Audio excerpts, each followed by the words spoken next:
One clash with Shedeur flipped everything fast for Jerry Jeudy, and with Andrew Barry already making chess moves behind the scenes, the fallout is only getting louder now. This situation didn't come out of nowhere.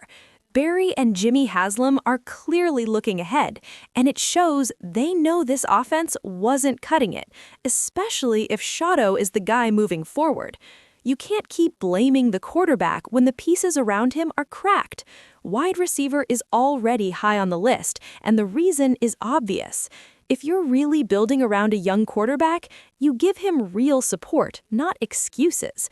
The front office gets that draft picks aren't just assets on paper, they're protection for your QB's future.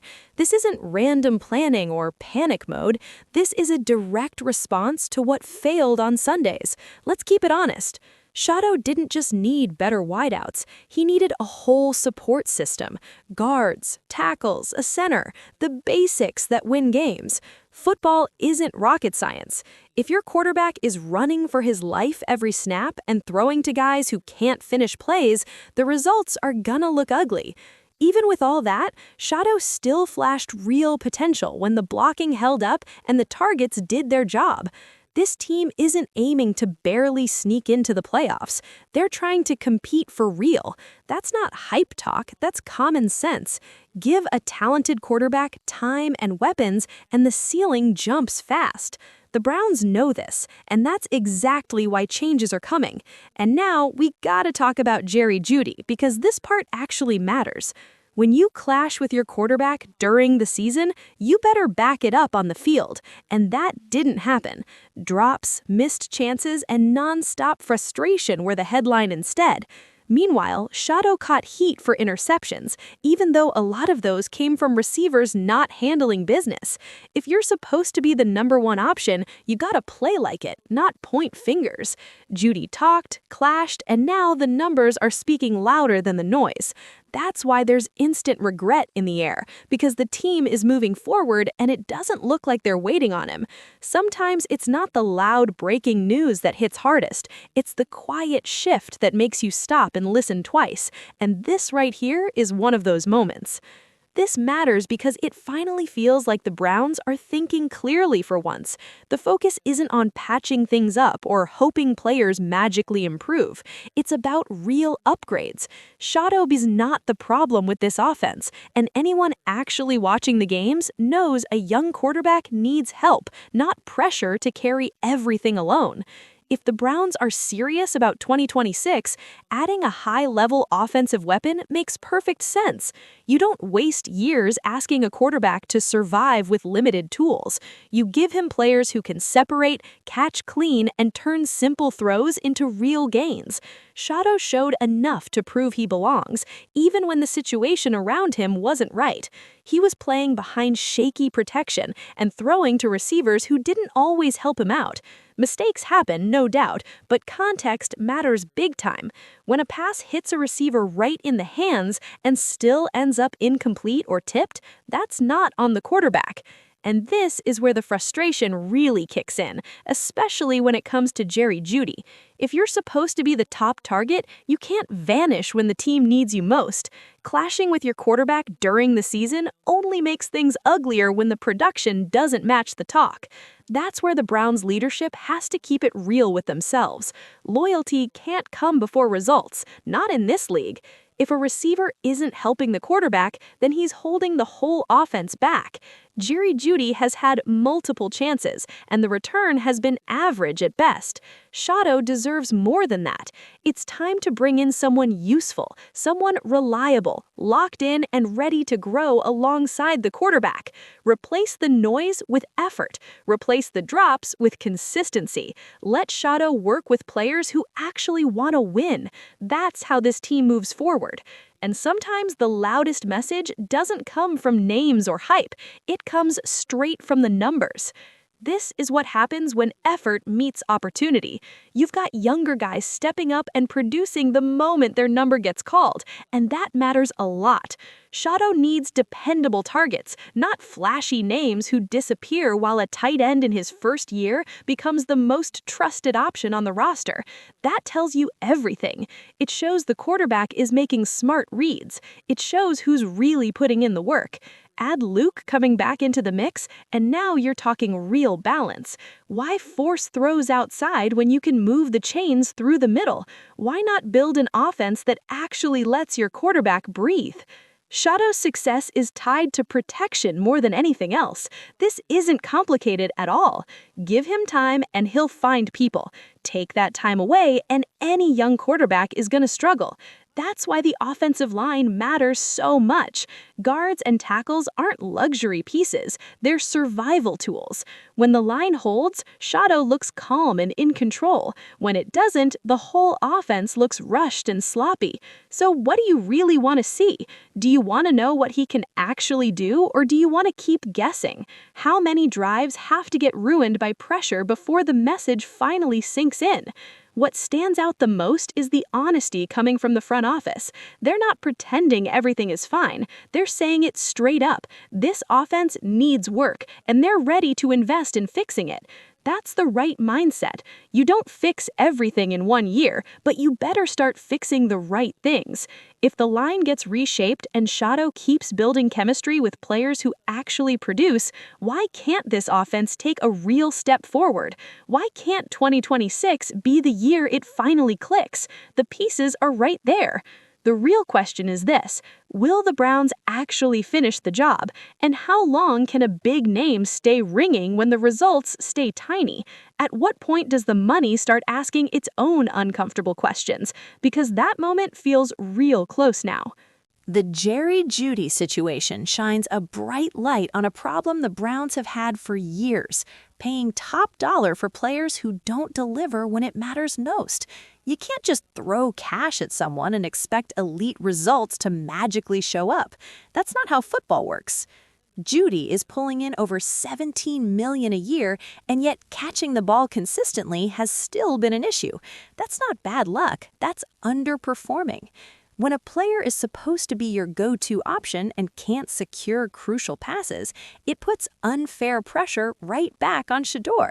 A young quarterback can only carry so much when his top receiver can't finish plays.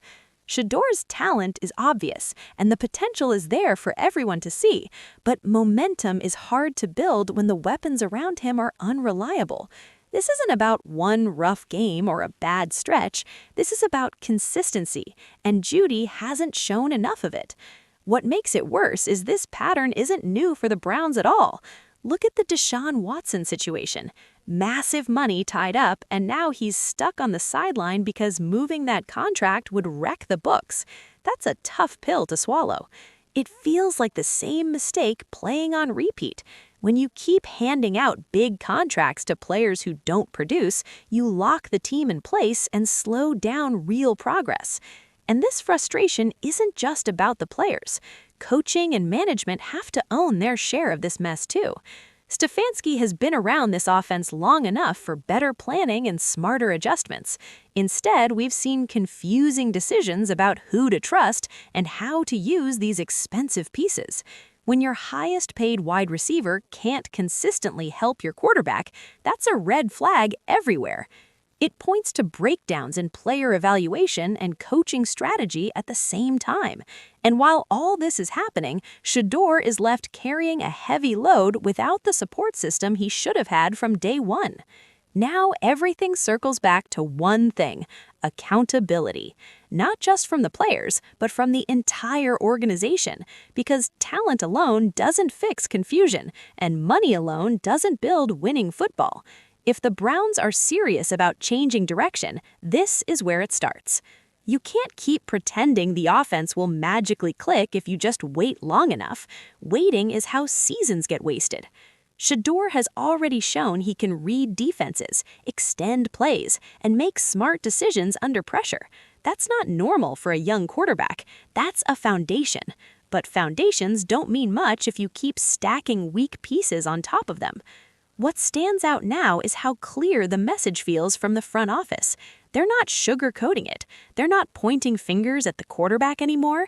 They're looking at the roster and saying, this isn't good enough, and that matters. That's how real change starts. Because let's be honest, when your quarterback is taking heat every snap and your highest paid receiver isn't dependable, you're setting him up to fail. No amount of play calling can fix that. No scheme can survive constant pressure and dropped passes. Football doesn't work like that. This is where roster construction becomes louder than press conferences. Who you move on from, who you invest in, and who you stop making excuses for.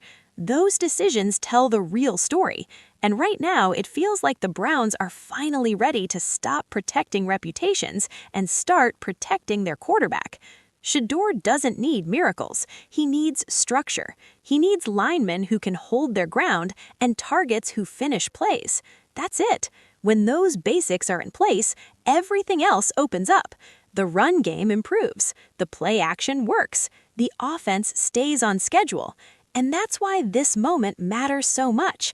This isn't just about one receiver or one contract. It's about whether the Browns finally break the cycle of half measures.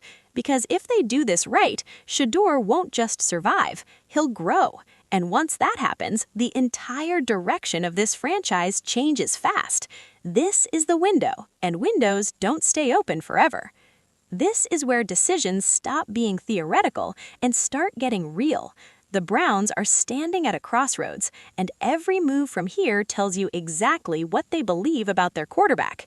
You either protect Shedeur now, or you admit you're willing to waste years figuring it out the hard way. Because here's the truth nobody likes to say out loud. Young quarterbacks don't fail in a vacuum. They fail when organizations get lazy, emotional, or stuck protecting contracts instead of production. And Cleveland has lived in that cycle for way too long. Shedeur has already shown enough poise, vision, and toughness to earn real backing. He's standing in the pocket knowing pressure is coming. He's throwing into tight windows. He's making reads that veterans struggle with. That's not luck, that's skill. And skill deserves support. What can't happen anymore is asking him to be perfect just to survive. That's backwards football. No quarterback should need hero plays just to move the chains. That's how bad habits form. That's how confidence gets chipped away. And that's how talent gets wasted. This offseason is about cutting the dead weight and resetting the standard. No more paying for names. No more hoping effort magically appears. If you're on the field, you produce. If you don't, the door stays open on the way out. And the locker room feels this stuff. Players know who's grinding and who's skating by. When accountability finally hits, the culture shifts fast. Suddenly, practices tighten up. Effort gets louder, and trust starts forming where excuses used to live. That's what Shadow needs most. Trust. Trust that his line will hold. Trust that his targets will finish plays. Trust that if he does his job, the organization will do theirs. This isn't about patience anymore. It's about direction. Either the Browns commit fully to building something real around their quarterback, or they stay stuck replaying the same mistakes with different names. And right now, all signs say the pressure is on the front office to finally get this part right. The young quarterback has already shown flashes of real brilliance. Even with all the chaos around him, the talent is obvious. If the Browns truly want to move forward, the focus has to stay locked on building around Shadow.